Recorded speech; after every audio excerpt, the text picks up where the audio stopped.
Veliko interesovanje vladalo je za skup Evropski projekti od ideje do realizacije koju je organizovao informacioni kutak Evropske unije u Novom Sadu pod nazivom EU Infopoint Novi Sad u plavoj sali Skupštine grada. Jako je veliko interesovanje i osim iz Novog Sada imat ćemo predstavnike civilnog sektora iz Subotice, Vršca, Kovačice, Araca i tako dalje.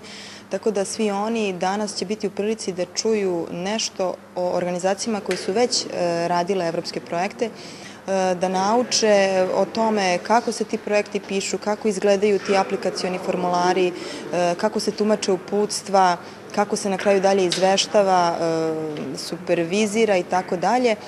Cilj konferencije je bio da predstavnici organizacije civilnog društva sa teritorije cele Vojvodine dobiju informacije o evropskim programima i projektima. Zašto je proglašen najbolji? Pa ja mislim zbog onih autentičnih rezultata koje je pokazao. Znači, uključenost mladih je bila na visokom nivou.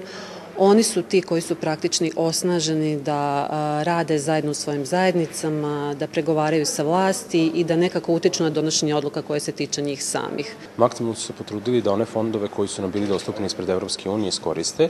Pre svega ono što smo koristili u oblasti rada sa mladima su program Mladi u akciji, sadašnji Erasmus Plus program, koji u svojem delu ima naravno jedan od prioriteta i zaštitu životne sredine, tačnije održivi razvoj i klimatske promene.